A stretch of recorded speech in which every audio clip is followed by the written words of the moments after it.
semuanya. Ibu harap semoga teman-teman semuanya tetap sehat dan tetap semangat untuk belajar pada hari ini meskipun dilakukan secara daring. Sebelum kita memulai pembelajaran, seperti biasanya kita harus mengawali dengan berdoa. Jadi yuk kita sama-sama untuk berdoa untuk mengawali pembelajaran hari ini. Berdoa dimulai. Bismillahirrahmanirrahim. Raditu billahi robba wa bil islami dina wa bi muhammadin nabiyya wa rasulah. Rabbi zidni ilma warzuqni fahma. Amin ya rabbal alamin. Semoga setelah kita membaca doa sebelum belajar, nantinya kita akan dimudahkan untuk menerima ilmu pembelajaran hari ini, ya. Ada yang tahu nggak nih pada hari ini kita akan belajar tentang apa? Ada yang tahu? Oke, karena nggak ada yang tahu, di sini ibu akan kasih tahu. Di sini nantinya kita akan belajar tentang surat Al-Maun. Nah, nantinya kita akan belajar tentang 4 nih, anak-anak. Yang pertama, tentang apa, Bu? Yang pertama, kita akan belajar tentang cara membaca surat Al-Maun. Dan yang kedua, kita akan mengetahui arti dari setiap ayat dalam surat Al-Maun. Yang ketiga, kita akan belajar mengenai isi kandungan dari surat Al-Maun. Dan yang terakhir, kita akan sama-sama belajar untuk menuliskan surat Al-Maun. Nah, jadi sebelum pembelajaran ini dimulai, berarti adik-adik harus menyiapkan alat tulis, ya. Alat tulisnya berupa buku dan juga pulpen. Oke. Kemudian tujuannya apa sih, Bu? Pembelajaran ini tujuannya apa? Nah, jadi pembelajaran kita itu memiliki 4 tujuan. Yang pertama, peserta didik harus mampu untuk membaca surat Al-Maun dengan baik dan benar. Yang kedua, peserta didik diharapkan memahami arti dari surat Al-Maun. Yang ketiga, peserta didik harus mampu dan menguasai isi kandungan surat Al-Maun. Dan yang terakhir, peserta didik harus mampu untuk menuliskan surat Al-Maun sesuai dengan urutannya. Jadi, nanti akan ada beberapa video yang menerangkan mengenai materi kita hari ini, ya. Jadi, langsung saja kita simak videonya dan semoga adik-adik dapat gembira. Oke? Selamat menyaksikan. Halo anak-anak, sebelum kita melanjutkan ke materi, Ibu akan bertanya dulu nih kepada anak-anak, apa sih yang kalian ketahui tentang surah Al-Maun? Pinter sekali. Surah Al-Maun memiliki arti bantuan. Surah ini merupakan surah yang ke-107 yang terdiri atas 7 ayat dan termasuk ke dalam surah Makkiyah. Kemudian, bagaimana sih asbabun nuzul dari surah Al-Maun? Ada yang tahu? Ya, akan Ibu beritahu ya.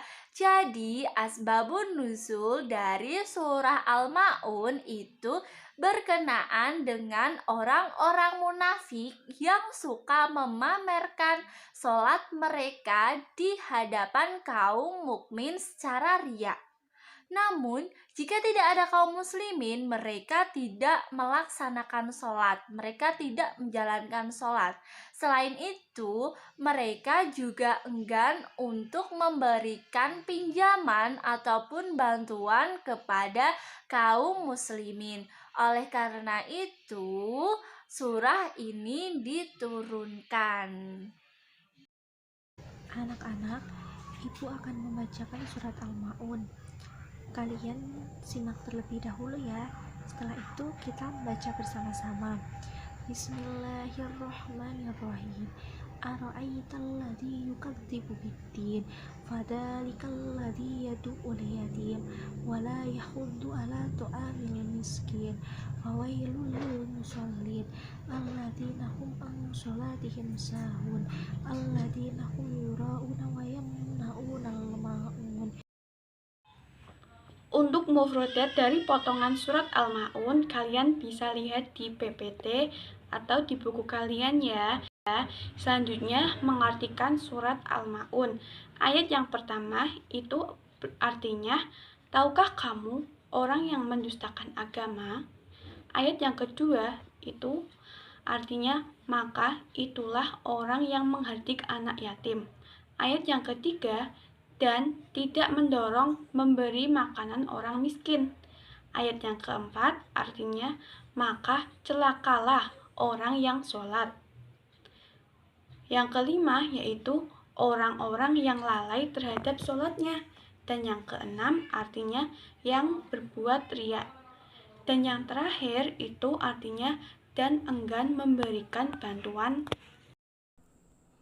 Nah, karena tadi sudah membaca surat Al-Ma'un bersama-sama, jadi selanjutnya kita akan belajar mengenai isi kandungan dari surat Al-Ma'un. Nah, surat Al-Ma'un itu mengajarkan kepada kita tentang ciri-ciri orang yang mendustakan agama. Yang mana hal ini itu sudah disampaikan oleh Allah Subhanahu wa taala, anak-anak. Nah, tujuannya untuk apa? Nah, tujuannya agar kita dalam menjalani segala sesuatunya di dunia ini itu lebih berhati-hati. Berhati-hati untuk apa, Bu? Nah, berhati-hati di sini itu agar kita tidak jatuh atau kita tidak ikut, juga tidak tergolong dalam ciri-ciri orang yang mendustakan agama. Nah, setelah itu apa sih, Bu, sebenarnya ciri-ciri dari orang-orang yang mendustakan agama? Nah, di sini Ibu akan memberikan beberapa ciri-ciri orang yang mendustakan agama. Yang pertama adalah mereka orang-orang yang menghardik anak yatim. Yang kedua adalah mereka orang-orang yang enggan untuk memberikan makan ataupun tidak menganjurkan memberi makan kepada mereka orang-orang yang miskin. Yang ketiga, mereka orang-orang yang lalai dalam sholatnya. Yang keempat, mereka yang sholatnya riya. Riya di sini itu adalah pamer. Yang kelima adalah mereka orang-orang yang enggan memberikan bantuannya kepada orang-orang yang membutuhkan dengan barang-barang yang mereka anggap berguna. Nah, jadi harapan Ibu, setelah kalian tahu ciri-ciri orang yang mendustakan agama ini, kalian dapat lebih berhati-hati atau menjauhi apa yang tidak harusnya kalian kerjakan. Setelah anak-anak belajar terkait bagaimana cara membaca surat Al-Ma'un yang benar, bisa mengartikan surah Al-Ma'un, mengetahui isi kandungan surah Al-Ma'un. Nah, selanjutnya Ibu kasih tugas ya. Tugasnya yaitu menulis surat Al-Ma'un di buku tugas. Kalian bisa melihat di PPT yang Ibu tampilkan atau melihat di buku LKS. Setelah kalian mengerjakan tugas yang Ibu berikan, hasil dari tulisan kalian nanti difoto ya, kemudian dikirim ke Ibu. Ibu tunggu. Nah, karena untuk materi sudah Ibu sampaikan dan Ibu jelaskan, jadi sebelum Ibu akhiri pembelajaran hari ini, Ibu akan memberikan tugas kepada kalian. Nah, apa sih, Bu, gunanya tugas itu? Nah, jadi di sini Ibu akan mengukur apa yang kalian dapat dari pembelajaran hari ini dengan memberikan tugas kepada kalian. Tugasnya apa, Bu? Nah, tugasnya adalah kalian harus menghafalkan surat Al-Ma'un beserta dengan artinya. Jadi nanti kalian akan paham tentang apa yang telah kita pelajari hari ini. Semoga dengan video yang sudah Ibu sampaikan ini dapat memberikan kita pembelajaran yang bermutu, dan juga semoga kita lebih bisa berhati-hati dalam menjalankan setiap perintah dari Allah Subhanahu wa taala. Terima kasih, kurang lebihnya dari Ibu. Kita berjumpa lagi di pembelajaran selanjutnya. Wassalamualaikum warahmatullahi wabarakatuh.